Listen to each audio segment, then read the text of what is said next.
Hi guys, Ollie here with Bezla.com LLC, and in this video I'll be giving you my top 10 reasons why hotel investments fail.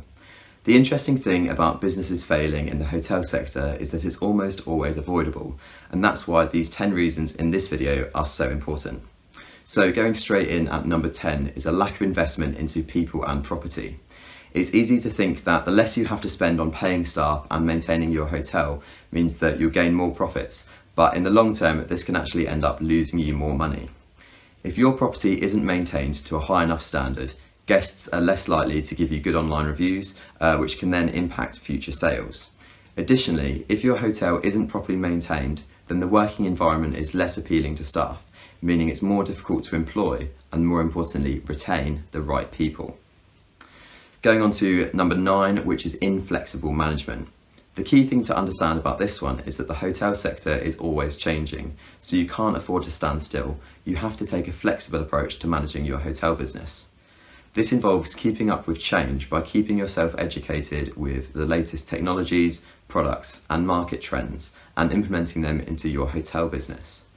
The benefits of keeping up with these changes are also likely to benefit your staff teams too, as it could actually end up making their lives easier. Our 8th reason a hotel may fail is if it doesn't have enough working capital reserves. This is a basic but essential fact.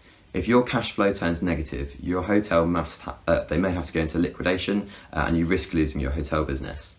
The obvious way to avoid this is with good financial planning for at least the next 5 years, which allows for adequate working capital. A good tip here is to stress test these plans under different scenarios to ensure that the hotel is able to deal with market cycles, particularly for hotels that operate heavily as seasonal businesses. Generally, hotels should hold enough working capital to cover the next 12 months worth of liabilities as a general rule of thumb. Reason number 7 is all about new competition disrupting the market. As we've said, development in the hotel industry tends to happen in steady waves, but sometimes big developers come in and invest large projects at the same time, creating a huge increase in hotel rooms, which can offset the balance between demand and supply, ultimately leading to a reduction in hotel room value across the market. The solution here is to ultimately be ready for when these new hotels open. Your hotel's pricing strategy should likely reflect a reduced room rate based on the changes in the market. In some cases, this may cause a hotel to become unprofitable. If this is the case and the only option is to sell the property, it's important to be decisive and make quick decisions to avoid losing more money over time as newer properties open. In at number 6 is getting overwhelmed by your costs. This is particularly important for the hotel sector as a large-scale construction and renovation projects carry high costs which can make or break the success of a hotel. The trick here is to use the people around you to your advantage. Get your team members to review your plans and specifications, and if your hotel is a franchise, ensure that your franchisor has the opportunity to overlook the final budget before starting construction work. Another tip is to make timelines your best friend. Ensure that every contract has a timeline and it's adhered to, because if a project overruns its deadline, it will almost certainly end up costing you more money than you budgeted for.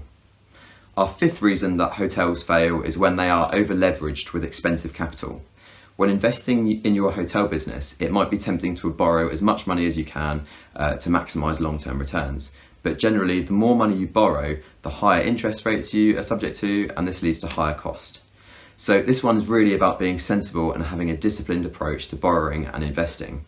Remember, a lower return on investment is better than no investment at all. In at number 4 is making poor underwriting assumptions when investing in a hotel business. It sounds like such an obvious factor, but when presented with sales contracts, you must read them. Don't ever assume anything. It's an easy way to avoid this is to ask questions if you're ever not sure of something. Again, it seems obvious, but you'd be surprised the amount of investors who do make this mistake. But it's not just contracts that you should avoid making assumptions on, it's every aspect of the hotel investment. Never assume the hospitality market will stand still. Skilled investors make decisions based on their knowledge of the market and how they think it will change over time. So now on to our top 3, and our 3rd reason hotels fail is all about location. Hotels fail if they're in a weak location, but this can change over time depending on its proximity to transport networks, tourist destinations, entertainment values, and a range of other factors. Whether you're selling a property or looking to make a new investment, a hotel's location has a huge impact on its market value. This should also be carefully considered in the construction process, as many aspects of the hotel can be changed after it's built, but obviously not the location. One final point on location is barriers to entry, and you need to avoid these where possible. So, for example, a lack of development land may pose a barrier to expansion, but this may only be realised after the hotel has opened. One of the reasons the hotel I used to work at was so successful was because it was surrounded by undeveloped land, allowing it to expand and offer added value services over time. In at number 2 is being victim to the market cycles. This is the whole idea that average values go up and down over time based on a range of market externalities. And this can be really frustrating because it's completely out of your control. But the key thing to remember is with market cycles that hotels have a track record of rebounding back up in value after they've fallen. Often in some cases the rebound value actually can end up exceeding the original value too. A good way to look at this is compare it to stock market trading.